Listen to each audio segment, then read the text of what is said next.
Hi, good evening. My name is Jackie Chung Sherman. It's an honor and a privilege to be able to introduce Ms. Stephanie Drenka. I am representing the Student Counseling Center, and my pronouns are she, her, hers. I want to inform everybody, first, just acknowledge the continual aggressions and violence that the API community has been experiencing and the relevance of tonight's presentation, and that we here at the Counseling Center want to allow space and also want to allow services that are both inclusive and also safe for other individuals to come uh, to visit with us. So we do have the Asian Experiences group that I co-facilitate. The next meeting will be on April 6th at 2 o'clock in the afternoon. You can go to our website and find more information about the Teams link to that group. And essentially, it's a support group, a drop in group that will examine the complex dynamics and issues that our community is facing now and also historically.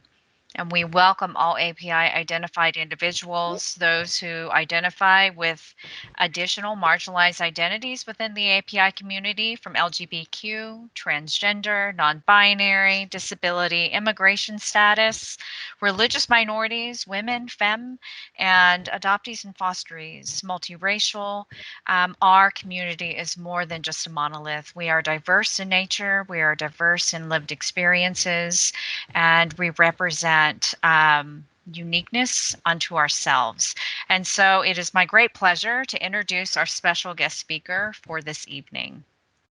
Stephanie Drenka is the communications director for the Dallas Truth, Racial Healing and Transformation Organization.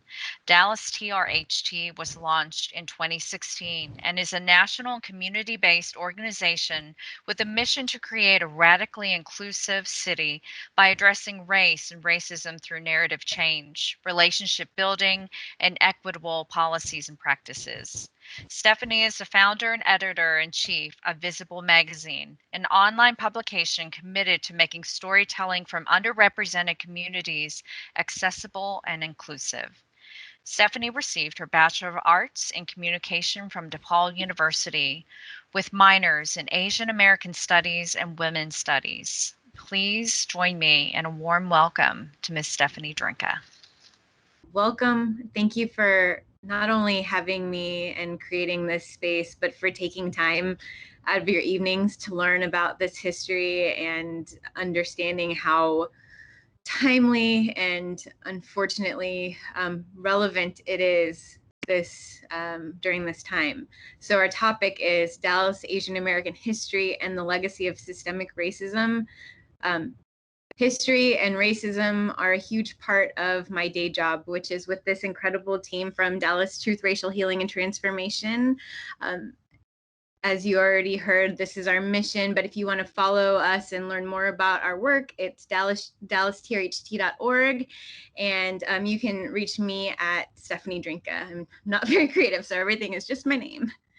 I was very pleased that you guys already had a land acknowledgement, so I'm going to go ahead and just add something that we like to include is a people acknowledgement, and the fact that after white settlers came and stole land from American Indians, we also built the city with stolen labor, with Black slaves who created the city as it is now. And so we acknowledge that Dallas was built with their labor.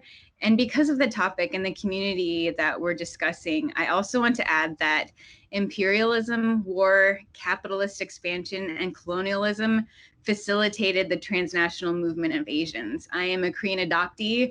I am not here by choice. I am here as a product of that colonialism and many other things. And so with this particular community, that's an important acknowledgement as well. And because we're talking about racism and systemic racism, I just want to share some of the definitions that we use at Dallas TRHT. So when you go into your breakout rooms or as you think of your Q&As, that we have some sort of shared language that we're using. Race is a political construction created by anthropologists, scientists, philosophers from Europe, and it groups people based on shared physical and social cues. This is Blumenbach and his chart of races, which he based on his preferences. So he put himself as Caucasian at the top, followed by American Indian and antiquated terms like Oriental, which we don't use. Race is not ethnicity. It's not the shared cultural heritage of a group. It's not based in science, as we saw on that slide. And it's not set in stone. It's fluid. There is a false hierarchy of human value, and the top and bottom always are fixed, with white at the top and Black people at the bottom. And other people of color, Asian Americans included, move along that spectrum based on how it benefits the people in power. It's also not nationality or belonging to a certain nation or country. And racism is a complex system of beliefs, practices, and behaviors based on the false premise of white racial supremacy and inferiority of all others, and one that produces benefits and privileges for the dominant white group and subordination and oppression for all other racial groups. So while race is a social construct and that false hierarchy is a myth, racism is real and has real impacts. Racism is defined as prejudice, which is unfounded beliefs and irrational fear, which we all have. We all have beliefs and biases, but we don't all have institutional power. And so when you combine that prejudice with institutional power and harm, that is what creates racism. There's 4 levels of racism: individual, which is internalized, interpersonal, which we see a lot in our everyday, and microaggressions in hate crimes. But for the purpose of history and looking at the bigger picture, it's going to be focused on systemic, which is institutionalized, structural, how immigration policy was shaped, the language that we use about people. Speaking of which, there are many different ways to talk about the Asian American community. We can talk about nationality, ethnicity. Asian American Pacific Islander, AAPI, is what is commonly used.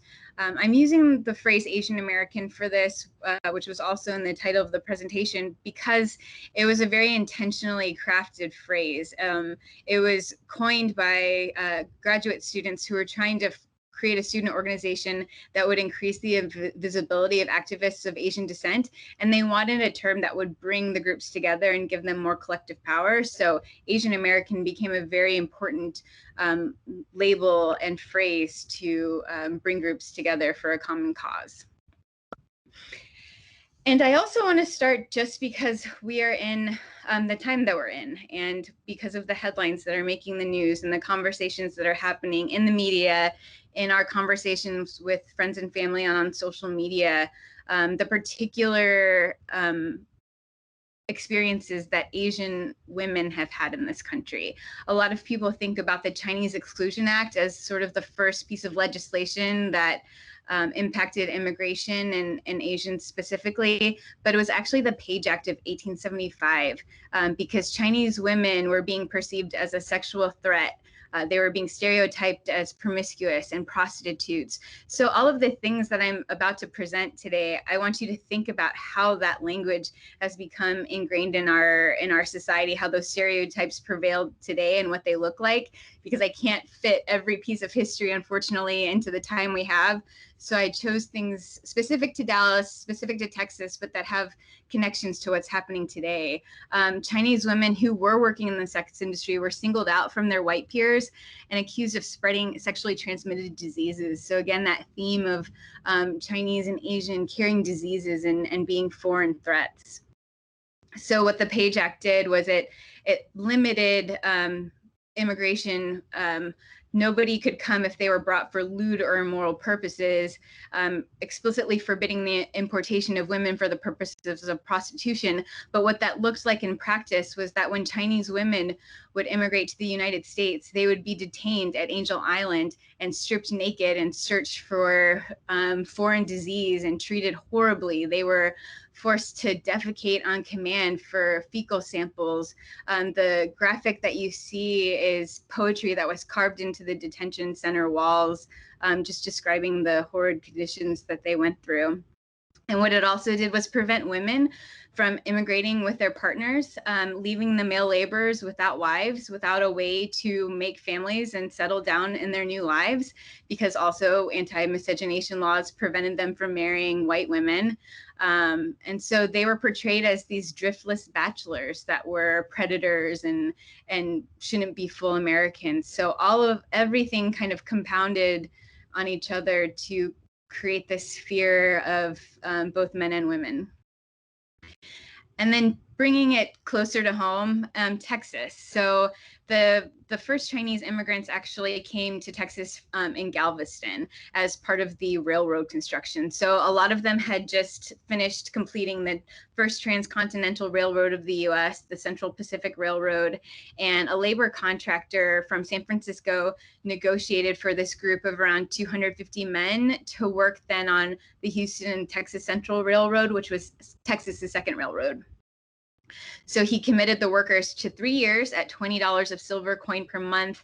And they came and started working on there. And there was language that started to form about how the Chinese could be the new slaves of the South. And there were some editorials and a lot of opinions about this. There was something written in Dallas Herald that their editorial board put out that said about the Chinese experiment, as they called it, we want neither the N-word nor Mongolians. We want white men created in their maker's image. So even at this early stage where Chinese were doing this labor and making manifest destiny possible, they were unwanted.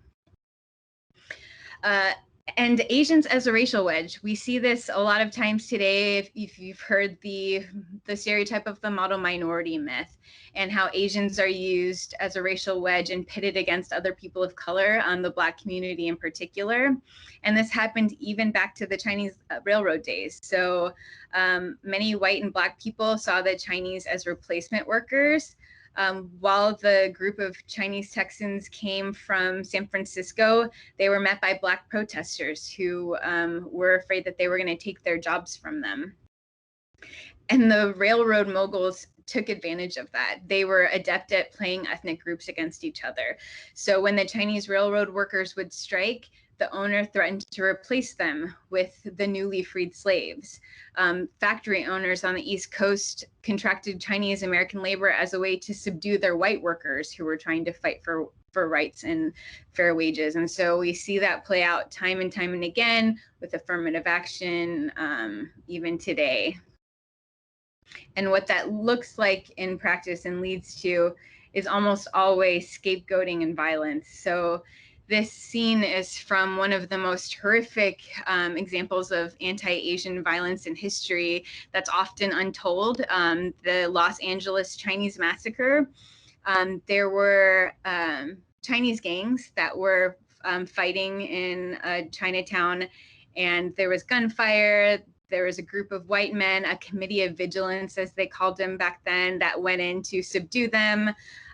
One of the white men was shot. And so a mob of 500 people formed, and they started collecting every Chinese man and boy that they could find. And they lynched 17 of them, only one of whom was even suspected of having anything to do with the gunfire and the shooting of that night. All of this fear, all of this othering of Chinese people, again, this is sort of the interpersonal racism, the fear and the name calling, etc. But then it shows up in policy and it changes, it limits who can come to the country. So the Chinese Exclusion Act in 1882, known as the first significant law restricting immigration into the United States, it provided an absolute 10-year moratorium on Chinese immigration. It was the first federal law prescribing entry of an ethnic working group on the premise that it endangered the good order of certain localities. It demonized Chinese people, made them a threat. Again, we'll see this play out over many instances in history, but this was sort of the original. But there were still some Chinese men in the United States, and some of them found their way to Dallas and began opening businesses. J.L. Chow was the first Asian to be listed in the city's directories. He boarded at the Central Hotel and opened his Chow Chow Laundry at 904 Elm Street in 1874. By 1886, there were 14 other Chinese laundries that opened in the city. Many of them were only open for 2 years at best. It was very difficult for them to stay afloat. But interestingly, in Dallas, they didn't congregate in Chinatowns. Their businesses were dispersed through the central business district. So shops were along Ross, Pacific, Ackerd, Swiss, in East Dallas, as well as Main, Market, Commerce, all of these huge streets that we recognize now. If you look at Elm Street, where Chow Chow Laundry was, it's the downtown Dallas headquarters on this corner. Others opened some standalone stores in South Dallas and Oak Cliff, on various streets in that area as well. By 1891, there were 34 Chinese individuals in the city directory, all identified as laundry proprietors or laundrymen, with the exception of 2 men. One was a physician who opened an office but was only recorded as practicing medicine for a year. In 1890, there were 63 people of Chinese descent living in Dallas, which was less than 1% of the total population. And by 1891, 41 out of 49 laundries in Dallas, which was 84%, were owned by Chinese people. Which then, as we've seen over the course of history, when people feel like their jobs are at stake and there's an easy scapegoat to blame, we start seeing the fear mongering. And there was this ad that was placed in the about the Chinese must go, and people started talking about how they didn't want Asians handling their clothing and their bedding, and it was really just a propaganda campaign launched by white laundry owners. But it became part of the messaging. So this was in the Dallas Daily Times Herald, danger in inferior laundries. Dallas customers cannot be too careful where they send their soiled clothing. The white laundries of Dallas are complaining that the patronage of many of the people who can afford to patronize institutions giving work to white labor is sent to the 22 inferior Chinese laundries of the city.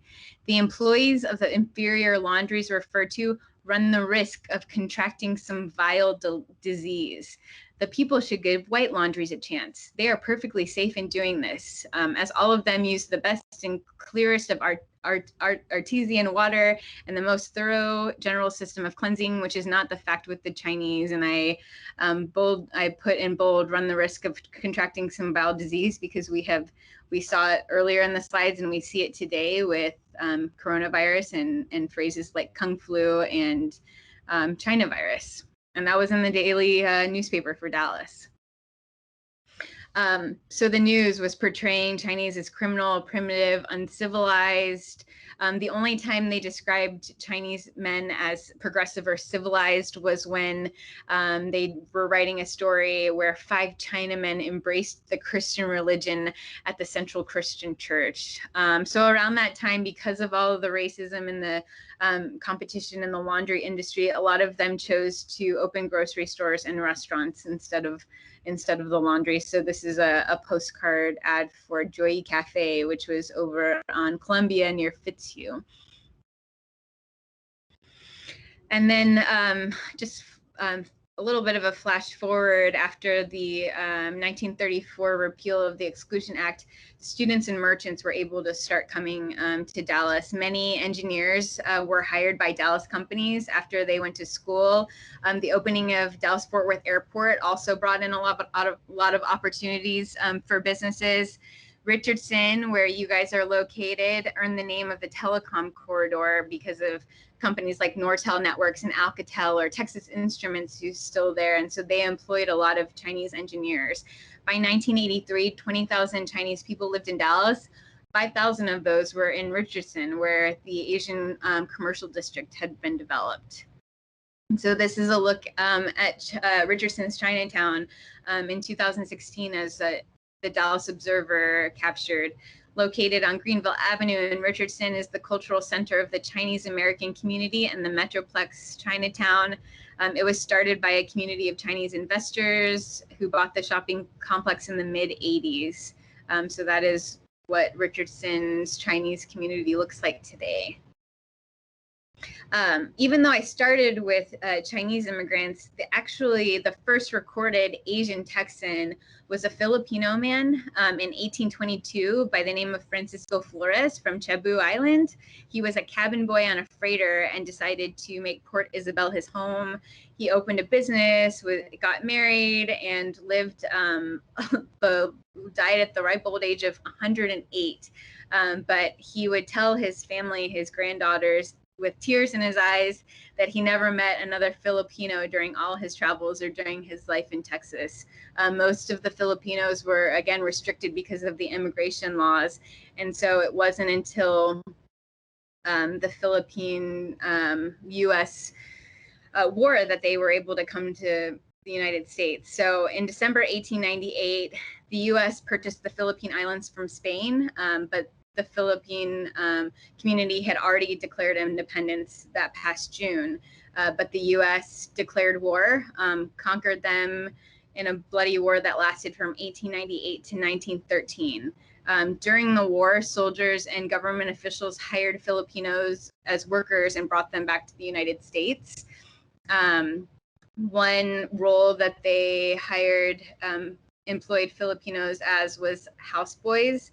So, for example, the Dallas Morning News wrote about one of the houseboys of Captain J.A. Hewlin in Gainesville, Texas, describing him as remarkably good-looking with a bright black eye and an intelligent countenance. So in 1910, there were 6 Filipinos in Texas, 30 in 1920, and then by 1930, there were 246 males and 42 females, which was pretty typical that there were more men than women when it came to Asian immigration. Like many Asian American communities, our sort of identity and our reputation and our standing in the United States is most always tied with what's happening overseas in Asian countries. And so during World War II, after Pearl Harbor was bombed, Filipinos were getting the brunt of a lot of anti-Asian racism. And so one of the community members to the Dallas Morning News said, because of the war, we ask citizens of this country or citizens of this city to remember that our islands are taking the first brunt of this attack. Filipinos in Texas, the numbers grew in the 1950s and 1960s because there were increasing numbers of professionals, mostly nurses and doctors, that were settling in Texas. This was because of a exchange visitor program that the U.S. established in 1948 to fill needs for professionals, including nurses. So by the early 2000s, the number of Filipino and Filipino-American nurses working in the Houston area was about 4,000. And then by 1994, Dallas ISD started considering hiring Filipino teachers through a contracted company. So there were a lot of Filipinos in the education space. We saw this in Garland ISD not too long ago, actually, but their human resources director, there was an investigation because he was exploiting the visa program for his own gain. He was recruiting teachers from the Philippines, charging them $1,000 for the chance to interview with him, and then an additional orientation fee of $4,000 to $5,000, all of which he kept himself. The associate superintendent knew about the program for at least a year before the investigation started. And then after all of this, the teachers then faced deportation after working in the district for years because he didn't go through the proper channels and had tricked them.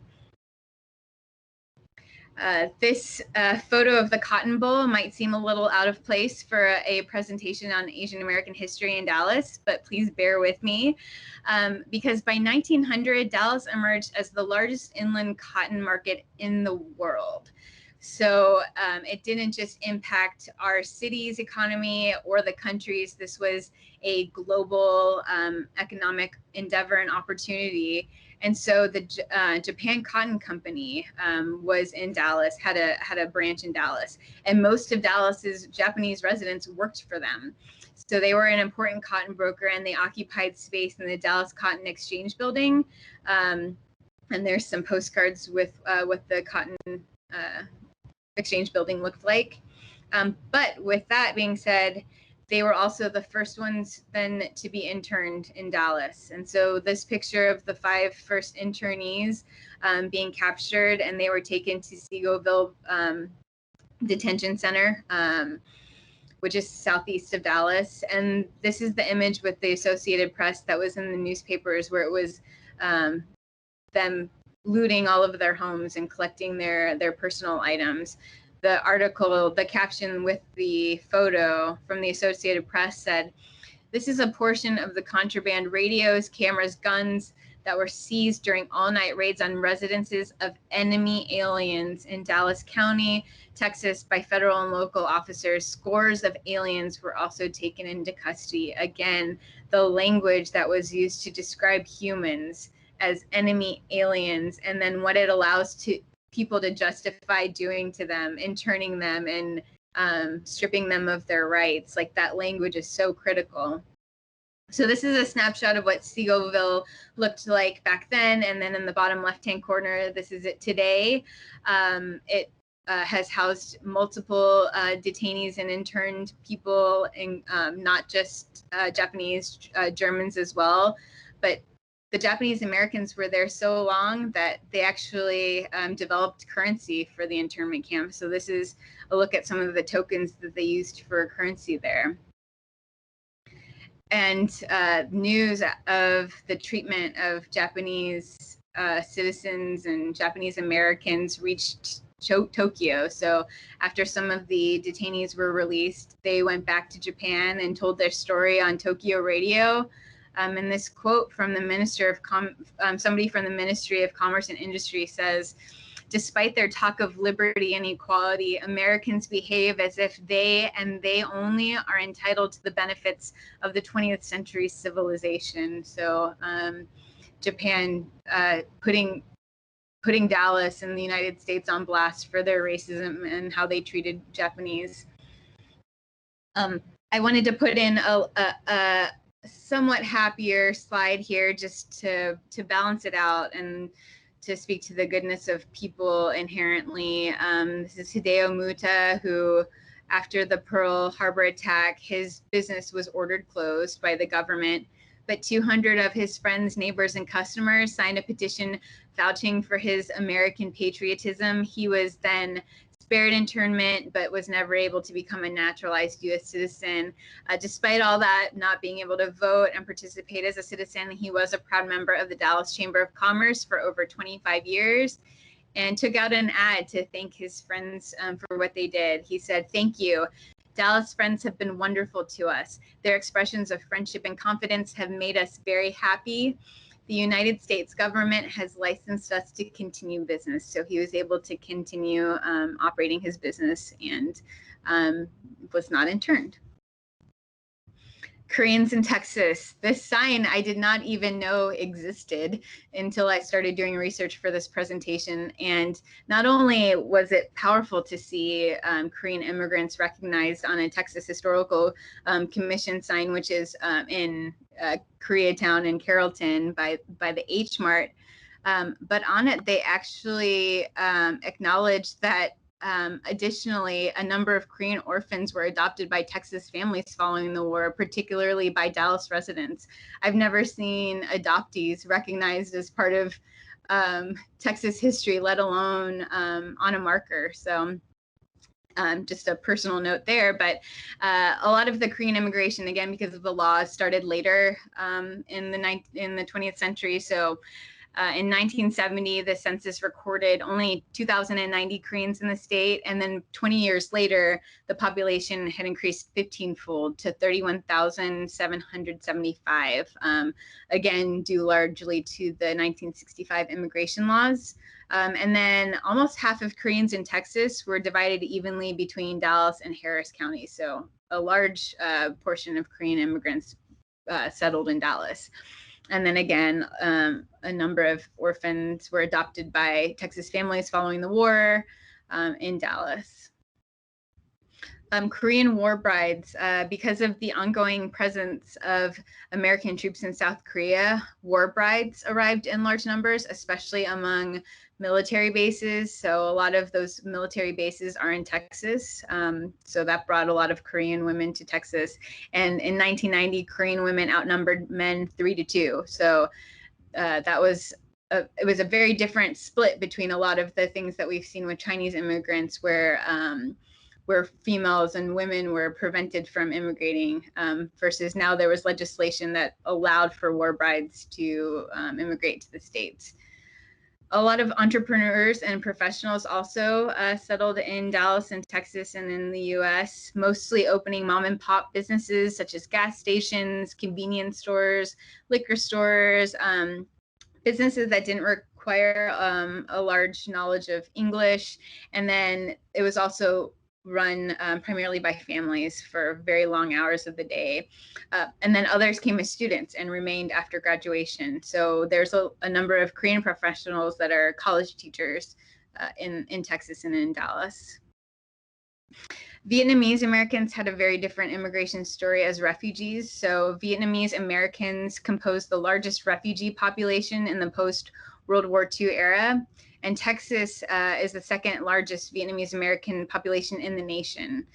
From 1978 to the mid-1980s, an estimated 1 to 2 million Vietnamese people left the country by boat. They were coined boat people. The United Nations, they were alarmed by the high death tolls because it was very dangerous for the refugees to leave by boat and escape. So they created the ODP, the Orderly Departure Program, and they assisted Vietnamese refugees in immigrating from Vietnam in a systematic, orderly, legal manner. They helped over 500,000 Vietnamese refugees immigrate to the US before 1994.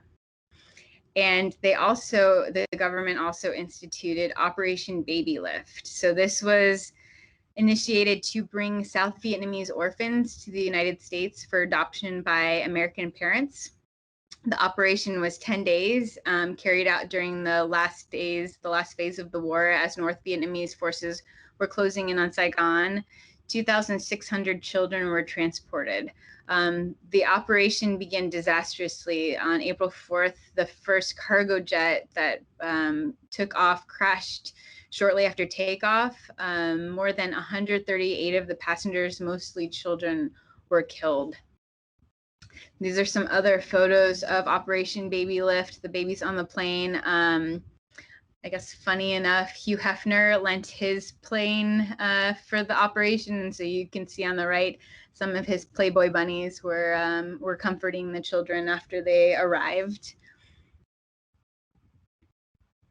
And then the major reasons for moving to Texas after leaving the resettlement camps was just proximity to the resettlement camps, but also the climate and geographic similarity of places like Rockport to Vietnam. And then Vietnamese people generally moved to urban centers, Houston, Dallas, Austin, and to seacoast areas.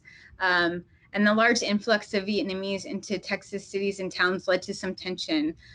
So there's so much U.S. Asian American history that I was not able to include, one of which is the LA riots, which is a really important example of how dangerous the anti-Blackness within the Asian American community and racism against Asian Americans from other people of color can be.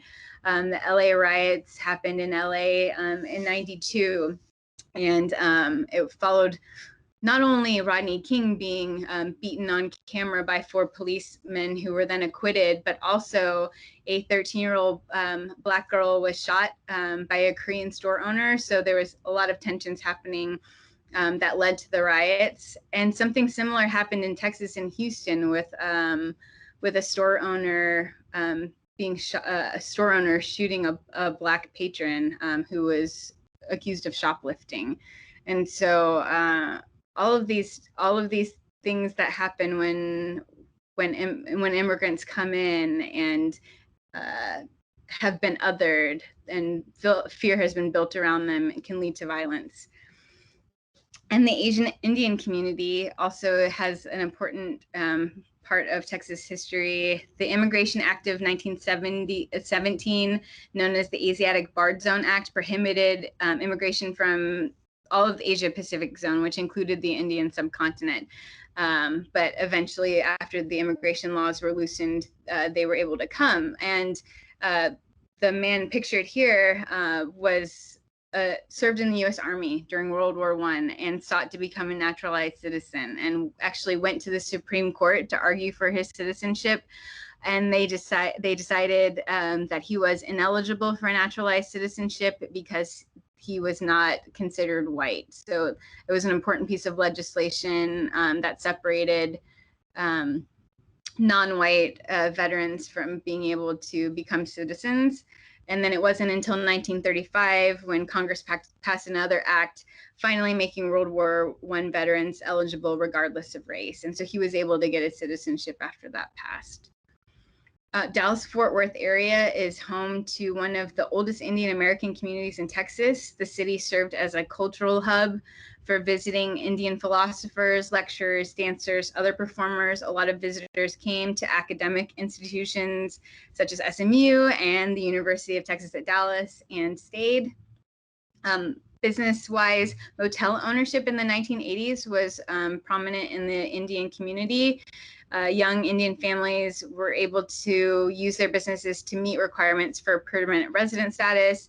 And then they also operated those businesses by leveraging large familial networks. From 2000 to 2010, the Asian Indian community of Dallas-Fort Worth more than doubled, with 106,964 residing in Collin, Dallas, Denton, Rockwall, and Tarrant counties. And today it's home to the 4th largest Muslim population in the country. And so the Muslim community was in the national spotlight in January 2017 when President Trump signed an executive order that banned travel to the United States for 90 days from 7 predominantly Muslim countries. There were protests at Dallas-Fort Worth Airport and across the country. A federal judge in New York granted ACLU's request to block the deportation of the people that were stranded in the airports. But in a 5-4 ruling, the Supreme Court upheld the Trump administration's Muslim ban in its 3rd iteration. He kept adding more countries to it. And the director of the ACLU's Immigrants' Rights Project said, "This ruling will go down in history as one of the Supreme Court's great failures. It repeats the mistakes of the Korematsu decision upholding Japanese American imprisonment." This was a very important quote and a tie to Japanese American imprisonment, an example of how our liberation is so closely tied up together, and that when it happens to one community and we let it happen and we don't learn from it, it is bound to happen again to somebody else. On his first day in office, President Joe Biden reversed Donald Trump's bans on immigrants, and there's proposed legislation called the No Ban Act, which would rein in the Immigration and Nationality Act provision that the last administration used to enact the ban, and a litany of other prejudice policies. So progress is being made slowly, and this is an example of history changing finally. And that brings us to today, unfortunately, and a rise in anti-Asian violence. I won't say a rise in racism because it has been here, as you've seen, since the beginning of our country. But it's the first time that a national spotlight is being shown on it. And we all know the shootings in Atlanta, and 6 out of the 8 women were of Asian descent. 4 of them were Korean American, Korean like myself. And on top of that, there has been anti-Asian sentiment, racism. I'm not going to say sentiment, it's racism around COVID-19 and fear, and all of the same things that we saw in the 1800s, where Chinese people were seen as diseased. There's language back in those days where they were referred to as rats and beasts and swine because of the perceived diseased, and how dehumanizing that is, and why it's so important that that language is not used to describe a community of people today. So the legacy of anti-Asian racism, unfortunately, continues today. This legacy of systemic racism. Stop AAPI Hate has been tracking reports of hate crimes and hate incidents.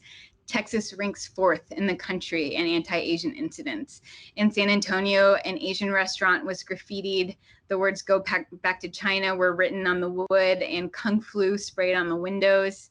Here in Dallas, a Dallas Stars employee was fired for writing a message on the Nextdoor app that promoted violence against Chinese people. Between March 20th and February 2021, more than 3,795 incidents of anti-Asian hate were recorded, and at least 103 of them were in Texas. Texas also has 20% of the cases that are physical assault. So we have one of the highest percentages of incidents that involved physical violence. And so, yes, unfortunately, we have not learned from our history, and we are here today. And so that's why it's so important for these conversations and these spaces to happen, so that we understand the history and what brought us here, and we can figure out ways to come together and dismantle it. And I think I've got about 3 more minutes left, but just in case anybody has any questions, this is how you can reach me or my organization. Again, this was just the tip of the iceberg, and I was really trying to hone in on some local history, because Texas as a whole, Dallas, is very ahistoric. And then, of course, the Asian American community, our visibility and our stories have not been captured to the same degree that other communities have. So just a sliver of information that's out there, but I hope that it at least offered some insight into some of the patterns of racism that we've experienced for centuries in every city and every state in this country. I think we're good. All right. If I have anyone in any of the breakout rooms that would also like to share, please let me know. Again, please add into the conversation at your level of comfortability, whether it is you want me to read your comment in the chat, or if you are comfortable enough to unmute yourself. So if you would like to, again, share anything from your breakout rooms, please feel free. As we wait, I do have one comment. A participant posted, "It saddens me when I see marginalized groups discriminate against other marginalized groups." Very true.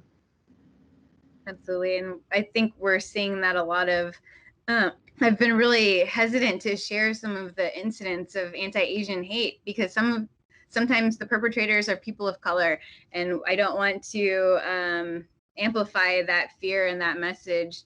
And we have to remember, there's a quote from a spoken word poet named Guante Solo that I always kind of quote on this topic, but he ends talking about, remember, white supremacy is not the shark, it's the water. And we're all looking for like the shark, like the really vitriolic racist, or the KKK, and like the enemy, but we're like all drowning in racism as a system, and we're all drowning together, and we have to like save each other to save ourselves. Yeah, and that literally goes perfectly with another participant's comment. They stated, "Why would people teach hate?" And that was a really big question discussed in their group, in their breakout group. So I think your analogy is on point, and that poem also on point. It is, I don't know, it is a very big ocean. It is a lot of water. I think sometimes we misconstrue hate for deep fear, and I think there are real things to be afraid of, and things at stake. But you know, a lot of the hatred stems from just like a fear of losing power, losing access, losing resources. And there's a really powerful book by a woman named Heather McGhee that just came out, I think, last month, called The Sum of Us, and it's about what racism costs everyone. And she uses a really simple metaphor, the drained pool metaphor, which was that when communities started having to integrate and letting Black people into their neighborhoods, white people didn't want to share the swimming pools with Black kids and with Black people, and so they drained all of the pools in their neighborhood and filled them with concrete, and then nobody had access to a swimming pool. Like everybody lost access because they were so afraid of sharing. And so like it's a very powerful book for people that have that mindset that they're going to lose something if they help a traditionally marginalized group. So along with that, one question that we do have is going along with books.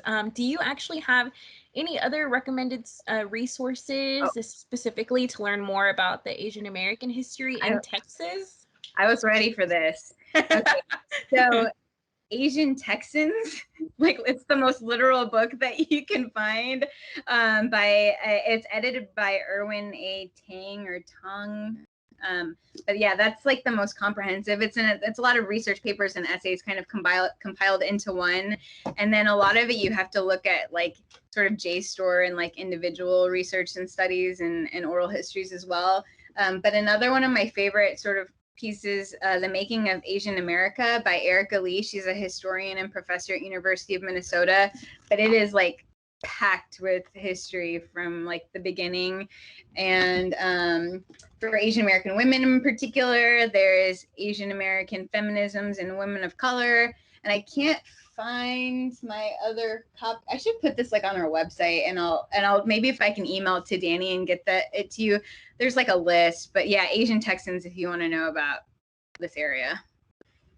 Perfect. That was literally spot on. You were like, let's go. I love it. My mom's a librarian, so I always have my books like really close at hand just in case. Now I know. I'm going to keep that as a tip too. Yep. We have another question.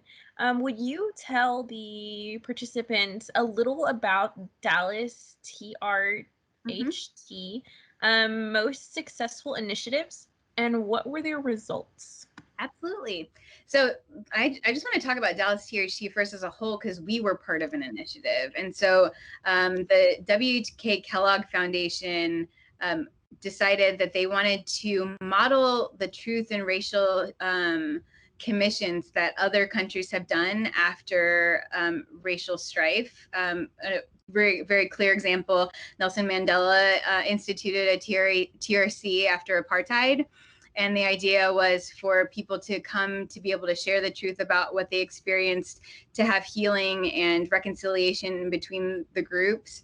And then we added transformation, or Kellogg added transformation because we needed to take it a step further with policy and economy. So they picked 14 sites in the country. Dallas was originally not on the list, but we advocated for it and we were granted it after the police were shot at the protest, and they realized that Dallas was sort of a hotbed for racism and had this history. So anyway, that is TRHT as a whole. And then Dallas TRHT, when we did our programming, the first thing that we had to do as part of the framework was listen to the community and do visioning sessions. So we didn't want to come in and lead any programming. We're actually set up very differently than some of the other cities where we weren't running as just a program from a community foundation. They're like a pass-through for our funding, but we're our own standalone organization. And so we did a community visioning session tour in Dallas and partnered with the Dallas Public Library. And we opened it up to the community to come and share their stories and answer questions like, what would Dallas look and feel like without racism? And like, what do we need to do to get there? And so we listened to them, and what we realized was their priorities were education, economy, how do we impact those and systemically change them? And so we decided to do racial equity from a cohort standpoint. So our Racial Equity Now cohort was in its inaugural year in 2019.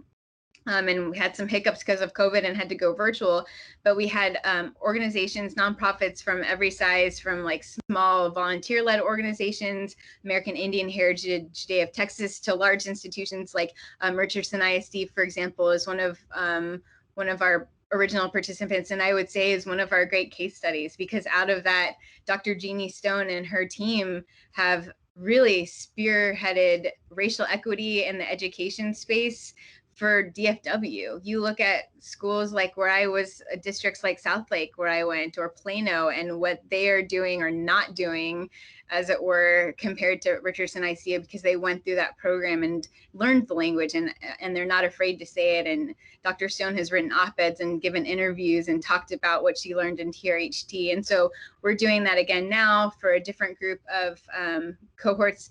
And we have organizations like KERA, the Dallas Stars Foundation, Dallas Summer Musicals, kind of all the spectrum. And then we also opened it up to businesses this year. So we're working with companies as well. So that's one of our sort of main programs. I do have a hand raised. Hadra, if you would like to unmute yourself and ask a question. Sure. Hello. Thank you for joining us today. So, a quick question. As I was going through the recording and I mean the chat as well, they say, why do people teach hate? I was wondering, I know we always talk about diversity and different campuses, states are doing different things to, remove that from our culture and accept more and more communities around. But what are certain steps that can be taken other than that? Because I know people do talk about it. Like, just take an example of UTD itself, that we do talk about diversity. We have different people coming up talking about Asian cultures, different other cultures. But what are certain steps that could be taken to improve and let allow people to understand different cultures, but not impose them that you are um, trying to take it positive, or you're reflecting to a certain event. Yeah. Because I know people do be like, oh no, just because this happened, that's why you're talking about it. But no, what about just in general? How can you communicate that message out? Yeah. Lots of different, lots very layered. So the first thing for us is always going back to our framework and the history, and sort of I think where people get stuck is the interpersonal level. So when we talk about racism and things like white fragility, it's a very personal thing, and people feel like either they feel guilt or they don't want to talk about it and they shut down, or there's this denial, like, I didn't have slaves, I'm not racist, so why are we having this discussion, without realizing that because racism was founded, like our country was founded in racism, even if we woke up tomorrow and none of us had racist feelings in our body, we would still be going to work in certain jobs. We would still be living in certain zip codes, like around certain people, because of racism. So we have to, when people question that, we have to take it back to the system level. And the diversity equity conversation, we don't say that we do diversity training, because diversity is not enough for us. Because sometimes actually, if you are just thinking about making your organization or your company more diverse, you're just bringing more people of color into a harmful situation, and you're tokenizing them sometimes. And so our racial equity cohort, they have like very tangible things that they have to do. They have to do a racial equity assessment. So they have to show us how many people of color are on your board, how many are on your executive leadership team, what is everybody making as a salary, how are you recruiting people, and what are the interview questions that you're asking and hiring and looking at, to make sure like it's even a safe space to bring marginalized communities into. So yeah, the diversity is tough because it isn't enough just to have representation. You have to give them power, and I think that's where it's hard, because you think about, okay, if I have this job as a white woman and I'm being told that we're not equitable, am I going to lose my job? Like, do I have to give it up to someone? And so with TRHT, for example, we're trying to model that and get rid of white culture norms and putting relationships first. So there's a good slide, and I can send this to Danny to send out to you, about white culture norms and how that shows up. But one of them is like tasks and priorities over relationships and people. So we start our team meetings asking how each other are. We don't have bosses or structures. There's no like hierarchy. We're all just partners equally. And so some of those solutions, I think, can help start upending some of the systems that we've gotten used to and just kind of resigned that as the norm. But we have to be really creative, because we've never experienced a world where racism doesn't exist. So we have to be really imaginative when we're thinking about what that could look like, and try things, knowing that it might not work. All right, this may be a tough one, but I'm taking off my diversity and equity clothes today. And so I had this conversation with somebody a while back, and so they were going to a Asian owned beauty supply store, and first thing you see, you walk up, you see these posters of these black women with all kind of weave and all kinds of stuff. And they brought up, hey, well, if they're selling it to us, why, when I go in, I get profiled or I get followed around, or, how do we navigate that conversation? Because I shared with them, I said, well, every time I go to Best Buy, I get followed by it don't matter who. And I'm like, I got the money, that's not a problem. But it's like, how do you go to a place where you want it, but then when you get there, you're treated differently? So how do we navigate the profiling? The profiling, I think that's the one thing where I've said a lot lately, like representation isn't enough, but I think when it comes to profiling and bias and stereotypes, like that's where representation is really important. And I have we do a whole presentation on why language matters and like the media, but when it comes to the Asian community, I'll speak for myself, some of the most like vicious racist terms that I've ever heard were from my Korean friends in college. And it's because their parents owned Korean grocery stores and employed people of color and had like this very like terrible view of them. And it was like shocking to me, but it's the same thing with the model minority where like Asians sometimes feel safer or more protected if they ascribe to white sort of supremacy views. And they think like, oh, if I'm white enough, then they won't discriminate against me and I'll have the same power that they do.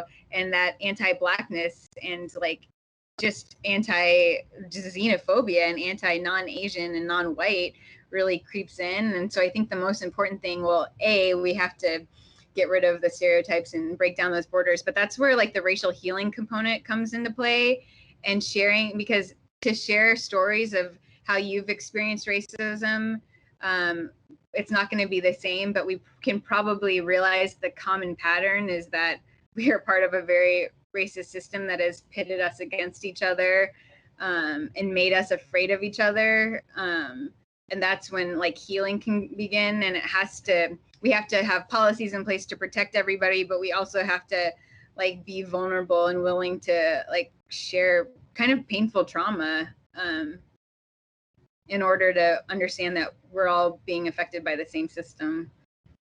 Right. But yeah, that doesn't really help if you have to go to the store like tomorrow, unfortunately, that interpersonal racism, like, and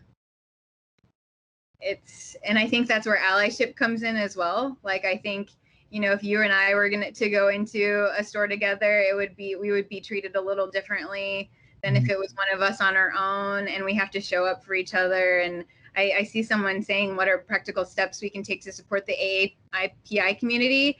I mean, obviously, check on your friends, like stand up for Asian hate, but stand up for the Black Lives Matter movement, because if we stand up for that and we really like dismantle systems that are harming people of color in general, like you can help me by helping my Black friends, like honestly, because we're fighting for the same things at the end of the day. Yeah. We do, however, have one more person with their hand up. If you would like to unmute yourself, you are more than welcome to. Sure, can you hear me? Mm-hmm. Yes. All right, so I guess this is kind of a broader question. I can kind of tell from how people are talking and just recognizing some names. Like, I see a lot of people who really care, about justice in the community and education, things like that. How, basically in a nutshell, how do we bring people in and connect them to presentations like this or books like that really aren't necessarily aware or even interested in a lot of these multicultural initiatives, racial justice initiatives, things like that? The people who need it the most, right? Right. I think that's one of the most important parts of like why, for example, in the Asian American community, we're asking people to show their support and to amplify our voices and our messages, because I think what keeps people from partaking is feeling like it doesn't impact them or anyone they know. They're sort of in their bubble. And there's certain people that I can't reach because they don't follow me, they don't listen to me, they're not connected to me, but they might know my white conservative friend that grew up with me. And like, even though they have different political views, they care about my life, and my story. And so if they were to share their support for me, it might, you know, wake somebody else up. Like, this is a little bit closer than I thought, and I can't ignore it because it's impacting like people that I really care about. I think sharing stories, amplifying, like, we can do a lot of work on the policy and the system level, but the only way to really open those hearts is empathy, and it's a personal connection, and it's people using their privilege and their platforms to reach spaces that I can't and people of color can't. Awesome. Thank you so much. Mm-hmm. I mean, I'll share something really personal. Because I was raised in a white family, I would have conversations with my parents and tell them about the racism I like experienced, and they would just say, well, we don't, like, how can that be? Like, we don't see color, we don't see you as Asian, you're just ours, like, who would be mean to you? And then they started seeing the news, and then they started coming back to me and saying, oh my gosh, like, we realized what you were saying all those times, like, we're afraid for you to go out to the store now, when before it was like, oh, don't, you're overreacting, like, just go out of your house, like, it's fine. So I think when people hear the stories and then they also see it happening in the system and in the media, that combination really makes fast change in people's minds. Yes, Clarissa, and thank you so much, Stephanie, for sharing this information. I was a facilitator in a group, and I'm sorry, I'll turn my camera on. I was a group facilitator, and I really learned and listened to the experiences of others. And something that myself, I am from Jamaica, and I've worked in the ESL space, you know, in another life. And so just talking about racism, it's so interesting how sometimes we think for foreigners coming to the United States or immigrants coming to the United States that they learn racist habits, but because it's a global system, this racism is not just a national system, it's a global system. And so we have, you know, concepts of racism that are exported world over.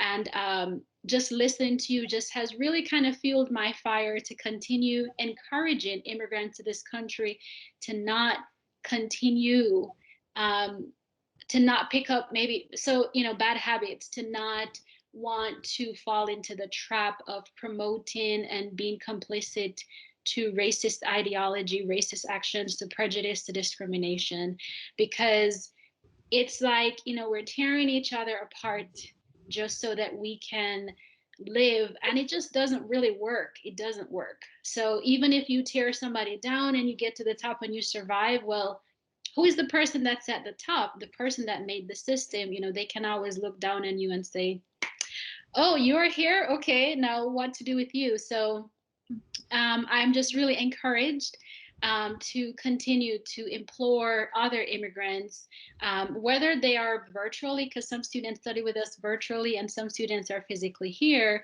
to yes, do what you want to and need to succeed in America, which I still do believe is a land of opportunity, but at the same time, scrutinize things that need to be scrutinized, you know, and don't fall into habits that you might look on. If I do this, this is going to make me like those people that I'm trying to be successful like, but who are you pushing down? Are you pushing down a group in order to get to there? So that has always been kind of like a special place in my heart, because I shared also in the group that living in the space of being an immigrant and a person of color, I lived in kind of this very unique space of, you know, being Black or being referred to as Black, but also like not African American because I wasn't born here. And so it's been very interesting, the things that I've learned. Sometimes I feel like I'm a fly on the wall, even though I'm a person of color.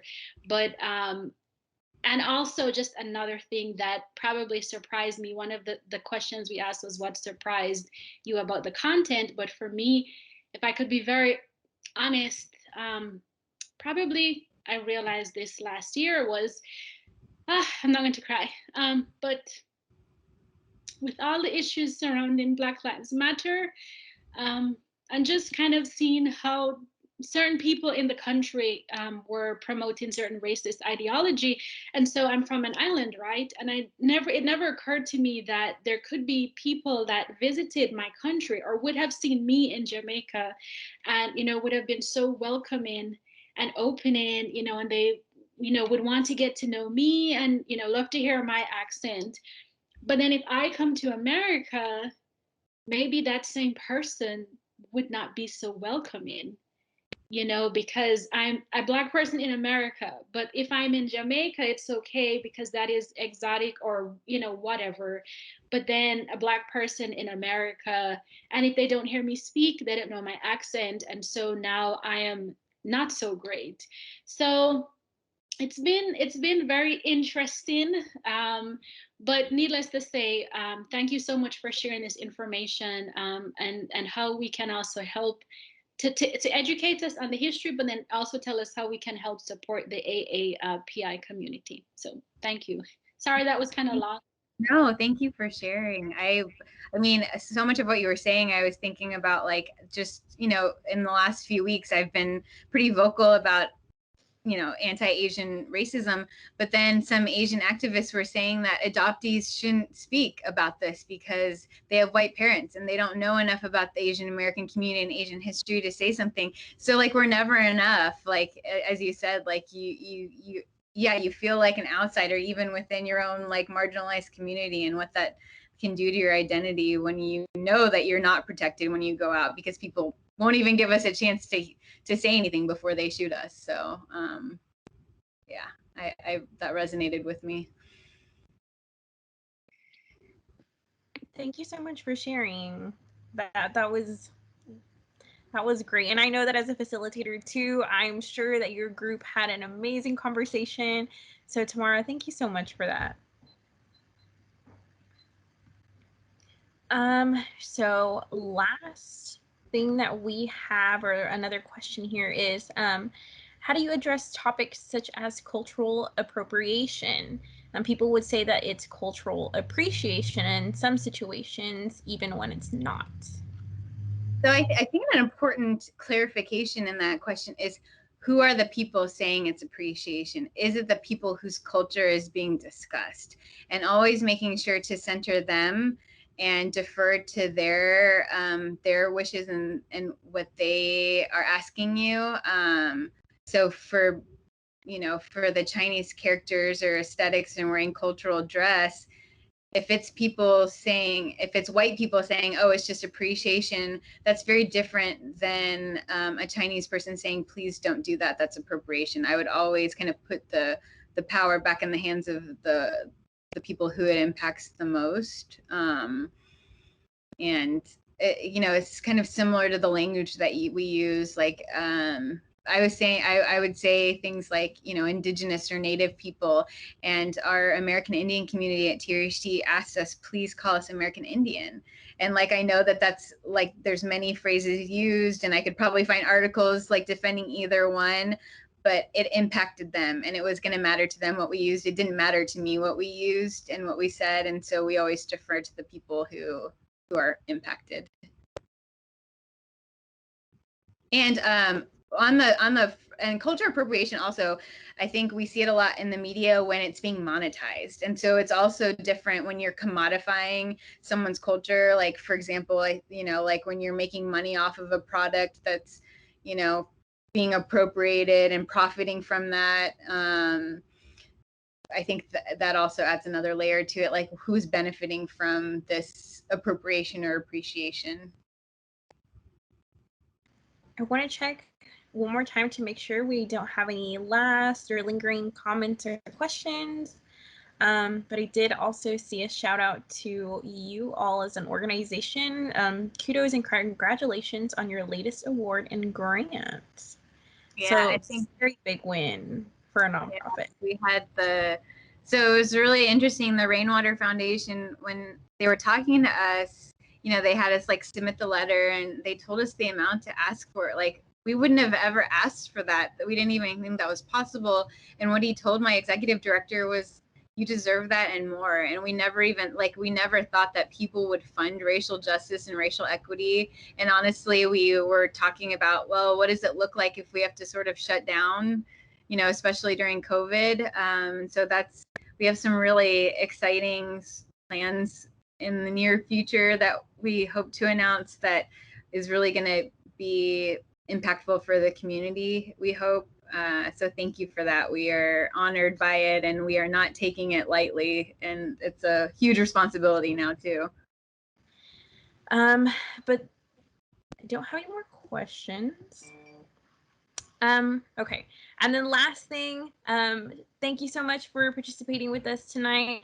And then just a round of applause to our speaker tonight.